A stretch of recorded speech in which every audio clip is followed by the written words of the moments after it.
Trucks that are hired to deliver supplies and products from a third-party supplier are not covered, as they're not hired specifically for the construction project itself, but for delivery purposes. So I hope that that's some helpful clarification. So that is a summary of the clarification I wanted to offer related to the prompt payment elements of this red tape reduction bill. I'd now like to just move on to addressing some of the comments from members of the opposition related to the real estate components of this legislation. I know the member from Edmonton West Henday has made some comments that while the original amendments to the Real Estate Act were supported by industry, that it's his understanding that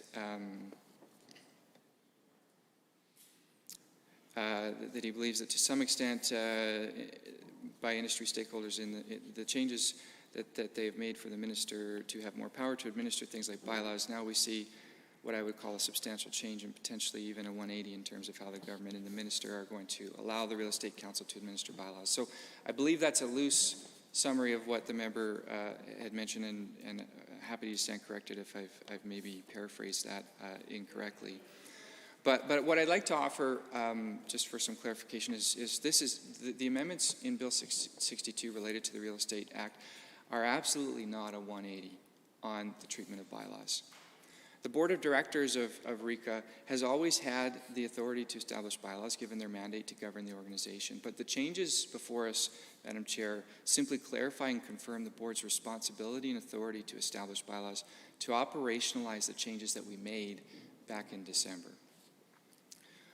These changes that we're proposing are also going to ensure that the Board is working with industry through the industry councils in establishing these bylaws to ensure that there's collaboration and consideration of industry needs and priorities while also protecting the organization and protecting the overall governance framework that they are responsible for. These amendments also will ensure that should issues arise in the future, that we have the ability to address issues so that again, let's not forget, the whole point of why we are here talking about the Real Estate Act and the Real Estate Council of Alberta as a regulator is because the regulator had become extremely dysfunctional, and that was a problem that I inherited as a new minister 2 years ago. It's a problem that I worked hard with the real estate industry to tackle by essentially, number one, firing the original board, number two, appointing an administrator in an interim period, number three, working with industry to develop a new governance framework with amendments to the Real Estate Act. And number four, working to stand up the new board and industry councils so that they could carry out those governance reforms in practice. And you know, my commitment to Albertans is to ensure that we never find ourselves in a position where we have the same dysfunction that I had inherited in the first place. And so the amendments that we have before us right now are just to ensure that we are very clear that we have the tools we need to ensure that that never happens again. I am very hopeful and confident that such powers will not be necessary. But unfortunately, because of the experience in Alberta in the past, we do need to have these tools to ensure that this does not reoccur, and that's to ensure that we can protect Albertans' interests. And then just one final topic that the member from Edmonton West Henday was addressing is that he was hearing from some industry stakeholders that this is likely the wrong direction, this isn't the position we should be taking, and that we should pause these changes. And that's related to the overall treatment of or I guess the overall consultation and relationship with industry stakeholders regarding to real estate. And so, first of all, let me just say, these amendments do not change the authorities and responsibilities of the Real Estate Council of Alberta Board or the industry councils. The important thing here is that now that we have this new governance model in place, which I believe so far has been working quite well, there were some areas that have been identified in the past number of months that are causing some uncertainty or a lack of clarity on how best to move forward. And so we really just wanted to deal with that now, right away, to provide clear direction and clarity on those elements so that we could preserve the original intent of the amendments from last fall, to ensure that the governance reforms would move forward as desired, as we all agreed when we collaborated with industry in the first place. We want to get to where we said we were going last fall. We need a little bit more clarity to ensure that everyone's pulling in the same direction and moving in the right direction. That's what these amendments are designed to do.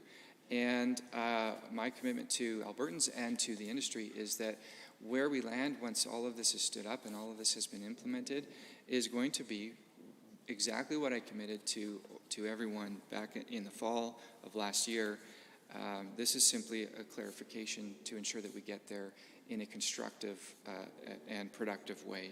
So I'll sum up there, Madam Chair. I hope this has been helpful to the members opposite to just provide some insight and clarification on the comments and questions they've raised about the legislation that falls under Service Alberta that is a part of Bill 62, and I look forward to the continued discussion and debate on this matter. Thank you. Any other members wishing to join debate on Bill 62? The Honourable Member for Edmonton West Henday. Well, thank you, Madam Chair. It's an honor to rise this morning on Bill 62, the Red Tape Reduction Implementation Act 2021, and I appreciate the opportunity that government members took to rise on this piece of legislation. And I guess, again, I thank them for taking those opportunity to hear some clarifying points on specific parts of the legislation. But I just have to point out again that here this morning even we've had two separate ministers commenting on the bill, which is completely fine, but we see the Associate Minister of Red Tape Reduction stand up for 10 minutes and you know, kind of go on at length with really talking points that have very little to do with this bill about his ability to cut red tape and you know, the support that he has from the CFIB and among other things. And again, I can appreciate that he has to come up with talking points and reasons why he deserves to be a minister or why that is a ministry in the first place. And then we have to have a separate minister clarify the details of what's actually in this bill. And so my concern, as it continues to be and has been in the past, is that we continue to see bills come forward, like Bill 62, Red Tape Reduction Implementation Act, omnibus bills that touch on several different points across several different ministries, and we're expected to vote on this legislation as a whole in one piece of legislation where there are certain pieces that we could gladly support in principle or in practice, and there's other pieces within this legislation that are completely out of left field that I cannot see myself supporting. And so it makes it very hard to be able to, again, vote on an entire piece of legislation that touches so many different ministries and so many different industry stakeholders and be expected to make one single decision. So it's incredibly frustrating. I also think it's frustrating again that we are splitting this legislation between several ministers, and so whether it's stakeholders that aren't sure if they're supposed to go meet with the Associate Minister of Red Tape or supposed to meet with the Service Alberta Minister in the points that I plan to make here, it's confusing potentially. I understand that our industry stakeholders are well equipped and understand how this sometimes can happen, but the fact is I still do not have any real confirmation that the Associate Minister or the Ministry of Red Tape Reduction, should even be a ministry at all. I think that many of the things that we're seeing in here could have potentially been their own legislation, specifically around what we're seeing in the Real Estate Act amendments within here. And it's incredibly frustrating again, Madam Speaker.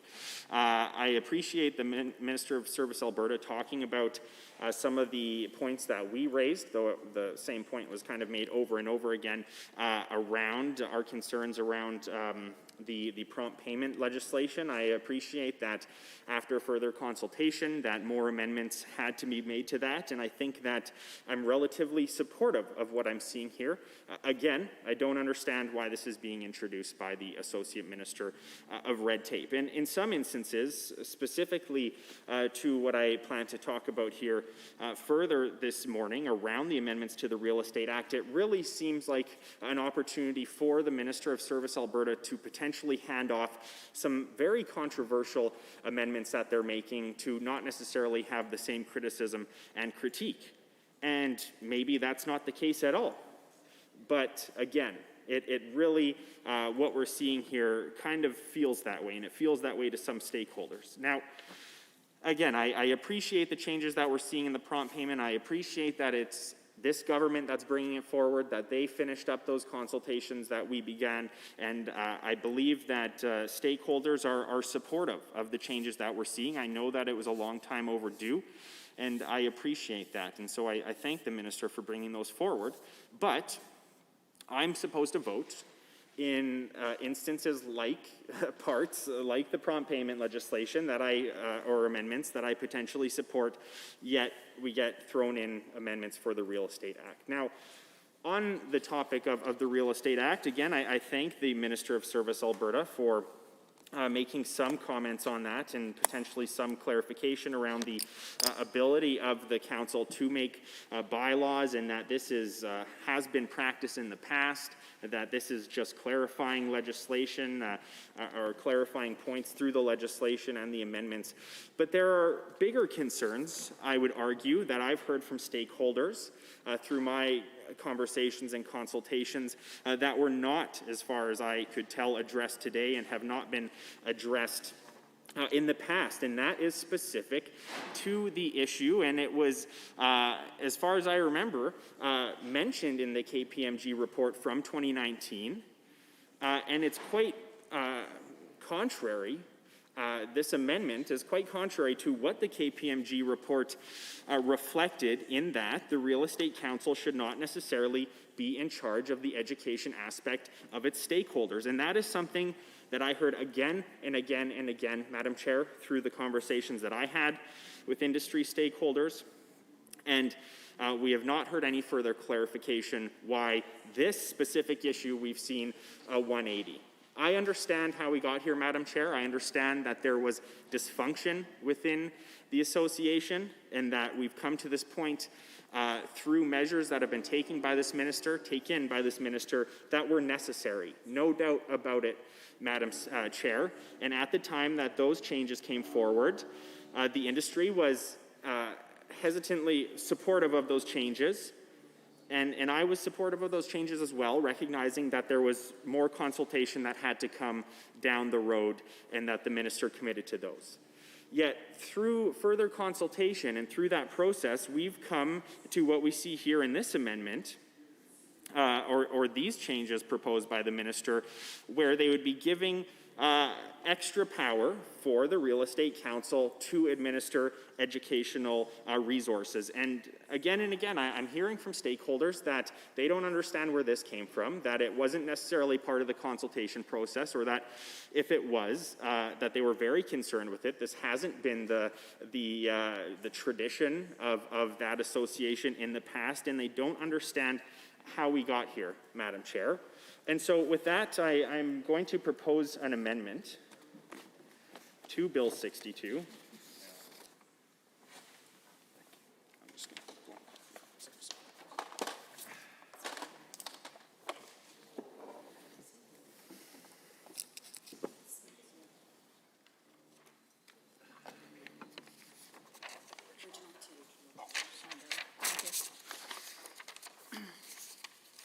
Honorable members, this will be known as Amendment A1. Honorable member, please proceed. Well, thank you, Madam Chair. This amendment states that myself, the member for Edmonton West Henday, to move that Bill 62 Red Tape Reduction Implementation Act 2021 be amended by striking out Section 7. This amendment takes out all of the changes related to the Real Estate Act in Bill 62 These changes, again, make significant changes to the Real Estate Act, given all of the controversy over the structuring of the Real Estate Council in the past few years. These changes have been done in consultation. Again, I appreciate that, but I am not convinced that the consultation process that took place for the changes that we're seeing within Bill 62 are supported by the majority of the stakeholders that are affected by these changes. And so, again, I have said that I appreciate the comments that have come forward, but I'm very concerned, especially around the changes to the educational aspect and the ability of the Real Estate Council to administer those educational aspects, especially from the conversations that I've heard from organizations that are affected by this legislation and our stakeholders under that council. And so here, again, is my concern that we have an omnibus piece of legislation with some changes that we can support, many changes that we can't support, and we're expected to vote on all of it as one piece of legislation. I cannot in good conscience do that without at least proposing this amendment that I hope the government will support, because I believe from my conversations that the proposals under this bill regarding the changes under the Real Estate Act are not supported by the majority of stakeholders. I think that this government needs to take more time to have these conversations to ensure that the proposals that they're putting forward are actually supported and are actually in the best interest of all stakeholders within the industry. A common question that came up, again, around the educational aspect is, why is this change happening at this time? Is it that there's a need for the Real Estate Council? Is it about finances? Is it about income? And maybe that's not the case, but that is what stakeholders have brought forward. This has not been the process that has taken place in the past, and so I really question how we got to this point. Again, it's, as far as I can tell, it's contradictory to what the KPMG report from 2019 indicated when it recommended that the council not be responsible for education.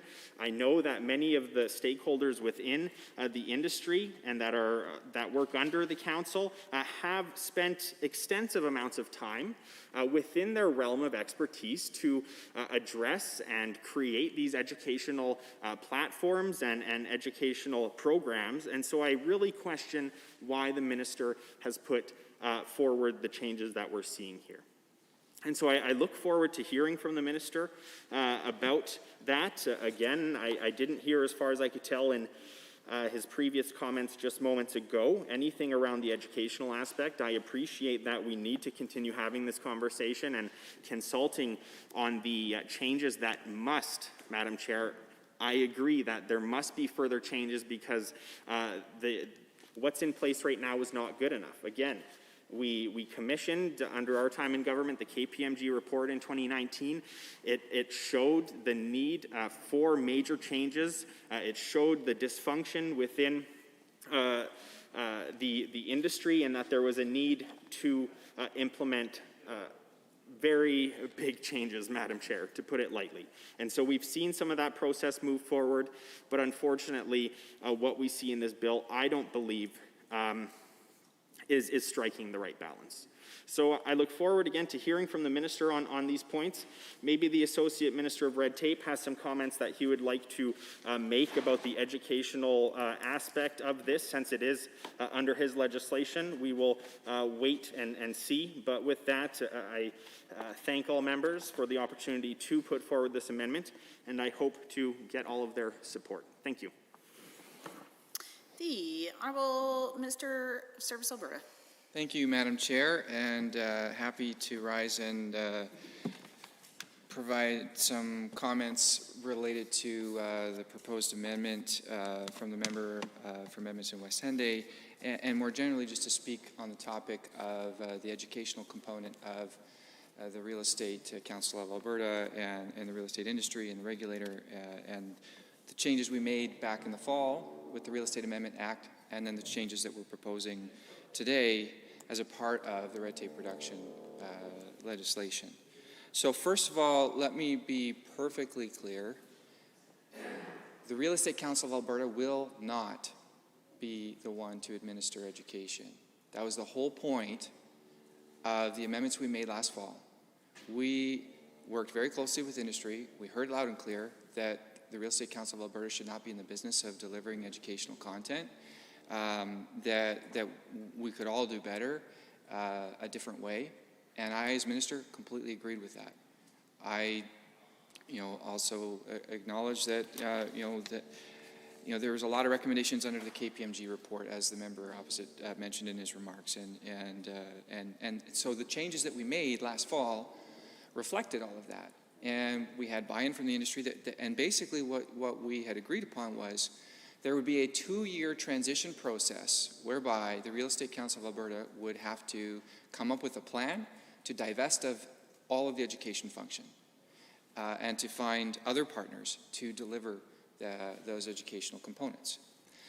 But in practice, it's always a little bit more complicated than it is just on paper. As a part of that whole restructuring of the regulator into a board that oversaw the regulator as a whole, but then 4 separate industry councils, each of which was responsible for the different industries that RECA regulates. It was important that we make sure that each of those individual industry councils has a say in what the curriculum should be, what the criteria should be in terms of licensing and education for the professionals who are seeking to be licensed and regulated to practice in Alberta. And that is what the amendments we made last fall stood up.